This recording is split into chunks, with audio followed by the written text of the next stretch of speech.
The Tesla Model 3 needs no introduction. It's probably a dime a dozen wherever you live in the world. It is one of the most popular EVs on the road right now, and credit to where credit is due, Tesla really sort of changed everything back in 2017, 2018, 2019, when the Model 3 not just sort of initially launched, but really had its big growth and its heyday. And really, we wouldn't have the ultra successful Model Y, the car beloved by so many around the world, if it wasn't for the Model 3, which still in its own right is pretty popular, but not as functional or versatile or popular as the Y these days. Is the Model 3 still the all-electric sedan you should be looking at?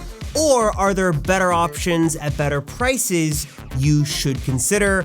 Let's crunch the currents with Recurrent, take a look at the data, and let me tell you 3 reasons why the Model 3 is still worth your time, attention, and your money as the EV you should be driving in 2025 and beyond.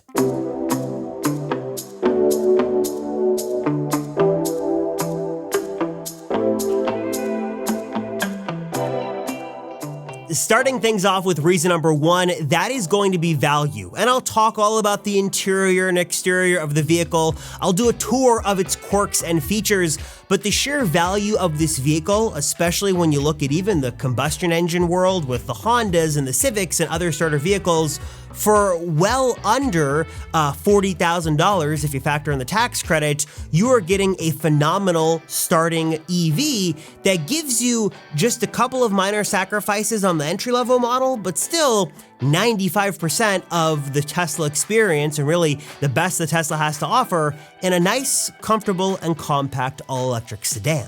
As of filming in June 2025, the Model 3 is going to be your cheapest entry point into the Tesla ecosystem.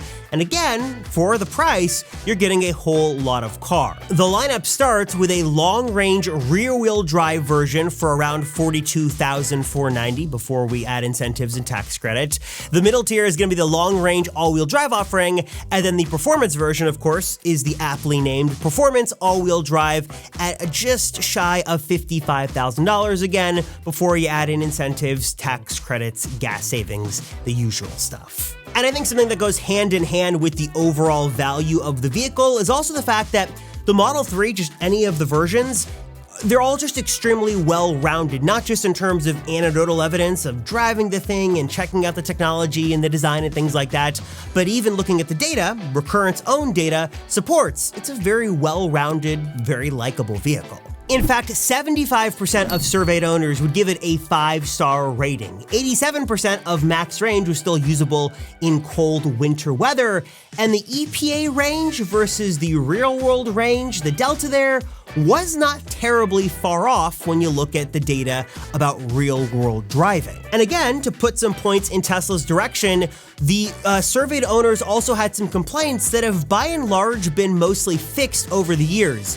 Build quality that really plagued those early Model 3s has gotten significantly better over the years. Full self-driving, while still not, maybe living up to some of the early claims, has gotten significantly better as well, and now there's a subscription offering, so you don't have to put down thousands of dollars. You can subscribe and unsubscribe for $99 a month. And overall, in terms of value, in terms of features, in terms of overall value proposition, it's a very well-rounded car. The data backs that up. So in addition to all that, reason number 2 why I think the Model 3 is obviously worth your time, attention, and money is that it's offering a lot, as you just saw, and not only is it sort of well-rounded and offering good value, but it is refreshed, which is sort of my second point here. It is a refreshed, more modern Tesla, but also I think that with that refresh, not only do you get more features, but again, Tesla has ironed out a lot of those early Model 3 kinks, and also has given you some more creature comforts like the ventilated seats in the rear screen that you didn't have before. Those were big pain points with early owners, especially as the price of the 3 crept up and up and up. Now, finally nice to see those pain points have been addressed and fixed. most of them. But while the Model Y gets a lot of the attention and fanfare, the Model 3 shouldn't be overlooked, not only because it's got a great starting price and some pretty good lease deals and sales incentives that are always fluctuating but always fairly good, but because this car, I think, is going to check most of the boxes for nearly everyone, especially if you're looking for a sedan. In fact, this sort of set the stage for what we got with the Model Y, because the Model 3 got a refresh first. On the inside, you're going to get a very similar interior to that of the new Model Y Juniper. You've got a nice soft touch material here, no matter what configuration you go with. It might be carbon fiber on the higher end one, but on the other two trims, you've got this nice soft touch feel. You've got the steering wheel here with no stalks. Unlike the Model Y, this is totally stockless for your turn signals that are done on here, and also, of course, your shifting. You've got the Tesla staple, big, beautiful, large 15-inch screen. You've got a very similar center console, basically the exact same one that's in the new Model Y. And yeah, a lot of it feels very Tesla, very familiar, but that is not at all a bad thing. Now, when it comes to storage, look, the Model Y is more of a crossover SUV. It's got a full hatchback. It's going to give you a more versatile experience. And you sort of got to remember that this is a sedan. But even though this is a sedan, I do actually think that the storage amount you're getting is fairly good. Again, especially considering the price you're paying for this vehicle. In fact, I'm surprised these days in 2025 that many vehicles, double or triple the price of this, don't even have a usable front trunk, if you even have one at all. What Tesla's doing with their frunk is actually pretty good. Now, I do wish it was powered, but that's just not what Tesla decides to do. But you are getting a very usable front trunk in the front, but you're getting a pretty good amount of trunk space in the rear of the vehicle. You've got your seats back there. You've got a couple of pocket storage solutions on either side. And of course, you've got a sub-trunk space down here as well. The back of the Model 3 is also fairly comfortable as well. Now, again, like I've been saying a lot in this video, it is a sedan, not sort of an SUV or a crossover, so you're not going to have as much room. But given the size of the vehicle, it's not that bad. And you've got some nice creature comforts too. Obviously, there is a reason why the original Model 3 was such a game changer for the EV landscape.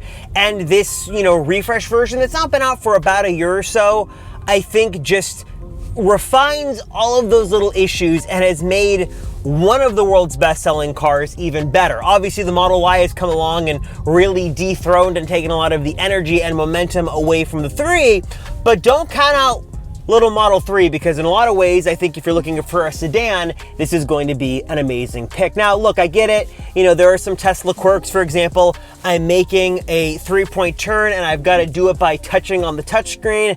That's just a Tesla thing for you.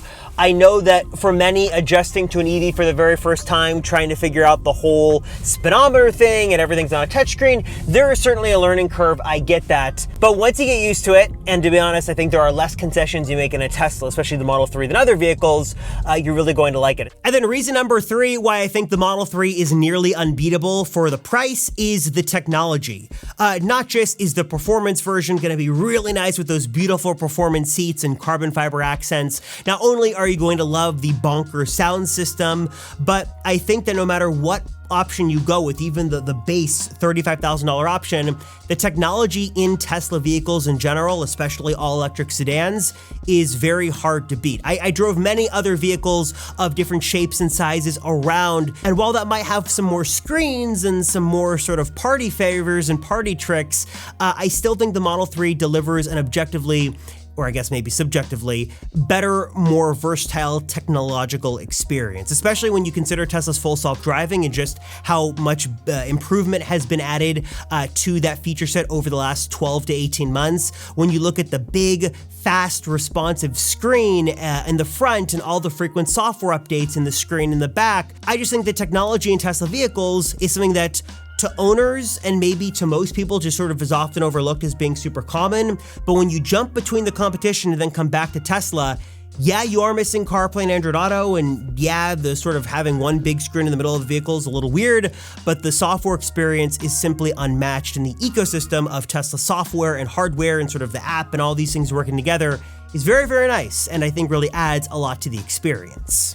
So hope you guys enjoyed this. Of course, here on the Recurrent channel, we've got a bunch of different EV reviews coming your way, helping you shop for your 2025 EV. We're looking at the competition, of course, Rivian, Lucid. We're looking at offerings from Nissan, BMW, and more. So subscribe if you haven't already, and also check out those other videos live right now on some other EVs you might want to consider in 2025. Thank you so much for watching. I am Robert Rosenfeld, and this is Recurrent Auto.